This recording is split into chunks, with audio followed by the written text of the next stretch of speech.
इसके वर्गीकरण में पहला तो क्या है प्राकृतिक। कौन से प्राकृतिक है? प्राकृतिक को तीन भागों में हमने बांटा, एक है वनस्पति, जानता या प्राणी, एक तीन है दोनों, ठीक है, और तीसरे है खनिज।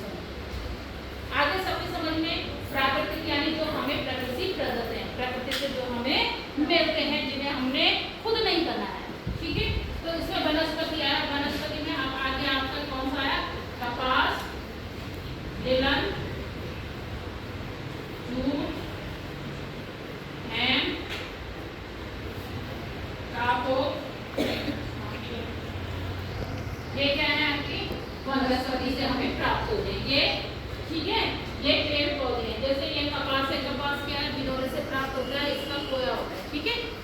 आयस में फल है, क्या है ये? फल है। ये बाकी किससे प्राप्त होते हैं? जानता तंतु, तो प्राणी तंतु, इसमें हमारे कौन सा हो गया? एक हो गया ऊन और दूसरा होता है रेशम, ठीक है। ऊन किससे प्राप्त होता है? हमें भेड़ से, अलपाका, याक, बकरी, ठीक है, खरगोश, इनसे हमें क्या मिलता है? ऊन मिलता है। तो प्राणियों से मिल रहा है, प्राणियों के बाल जो है उनका उपयोग हम इसमें करते हैं।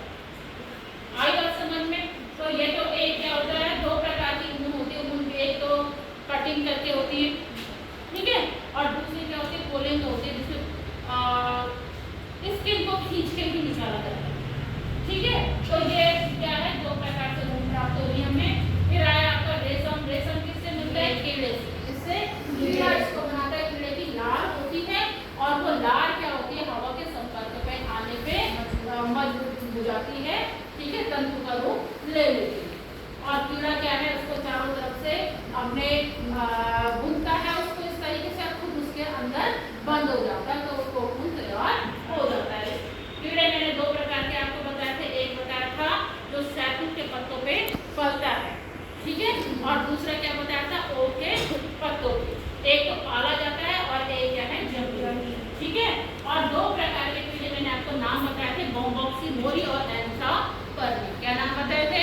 बॉम्बॉक्सी मोरी, एंथ्रापर्नी। दो मैंने प्रकार के कीड़े बताए थे जिनसे रेशम उत्पादित होता है, ठीक है। फिर आया हमारे खनिज तंतु, कौन सा है? खनिज तंतु। अब खनिज क्या होते हैं? जैसे सोना, चांदी और जल, ठीक है, जल होती है परीक्षित जली, ठीक है। तो सोना और चांदी क्या होते हैं? इनके भी बारीक से तंतु इनके बनाए होते हैं। ये कपड़ा इनसे प्योर कपड़ा नहीं बनता है, पर इसमें जैसे परिसज्जा की जाती है, जैसे सोने के तारों से एम्ब्रॉयडरी, चांदी के तारों से एम्ब्रॉयडरी, और मेहंदी जरिया जो है उनसे क्या होती है? एम्ब्रॉयडरी की जाती है। तो उनसे भी ये भी क्या है? एक तंतु है जिनसे वस्त्र बने, ठीक है। अब ये तो हो गया हमारे प्राकृतिक। दूसरे कौन से आ जाएंगे? दूसरे आ जाएंगे हमारे कृत्रिम। कौन से आ जाएंगे? कृत्रिम तंतु। अब कृत्रिम तंतु में दो प्रकार के हैं, एक है यांत्रिक, कौन से है? यांत्रिक, और दूसरे कौन से हो गए? रासायनिक, दूसरे हो गए रासायनिक, ठीक है। तो ये दो प्रकार के। यांत्रिक जो होता है वो होता है रेयॉन। कौन सा है? रेयॉन। अब रेयॉन कृत्रिम तंतु है, ठीक है। इसकी कच्ची सामग्री जो है वो पेड़ों की राल, छाल, पल्प जिसको हम बोलते हैं, वो होता है, वो भी वनस्पति है, पर क्योंकि ये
पॉलिएस्टर किसका नाम है? डेक्लॉन का नाम ही पॉलिएस्टर भी है और इसी का नाम टेरिलीन।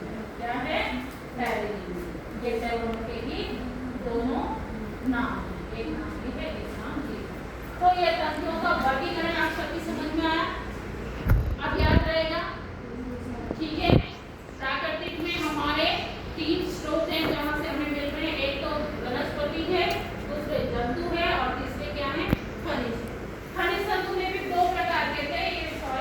ये तो धात्विक है। ये कौन से हो गए आपके? धात्विक। हाँ, धात्विक।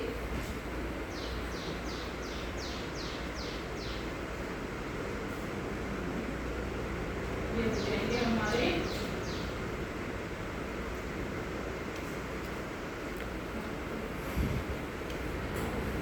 धात्विक तंतु। ये तीनों क्या है? धात्विक तंतु। 1, 2 और 3। और इसमें दूसरी जो कैटेगरी है वो होती है आधात्विक। क्या है? आधात्विक। आधात्विक तंतु। तो आधात्विक तंतु कौन सा है? एक ही नाम बताया मैंने, एस्बेस्टोस। क्या बताया था? एस्बेस्टोस।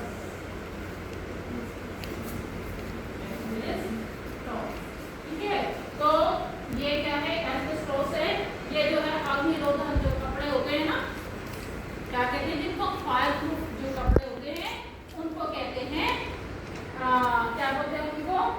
अग्निरोधक दस्ता जो उनको पहनता है तो उनको कहते हैं फायर प्रूफ कपड़े। वो किसके बने हुए होते हैं? एस्बेस्टोस के बने हुए होते हैं। तो ये हो गए आपके वनस्पति।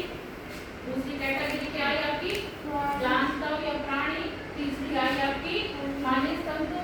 खनिज तंतुओं को भी 2 भागों में बांटा, धात्विक और दूसरा अधात्विक। ठीक है। धात्विक में सोना चांदी जरी और धात्विक में एस्बेस्टोस। कृत्रिम तंतु में आ गया आपके, कृत्रिम में यांत्रिक तंतु में रेयॉन और रासायनिक में नायलॉन, ऑयलॉन, डेक्लॉन और एक्रिलिक। किसी को पॉलिएस्टर भी कहा जाता है, किसी को टेरिलीन भी कहा जाता है। ठीक है। तो ये आपका हो गया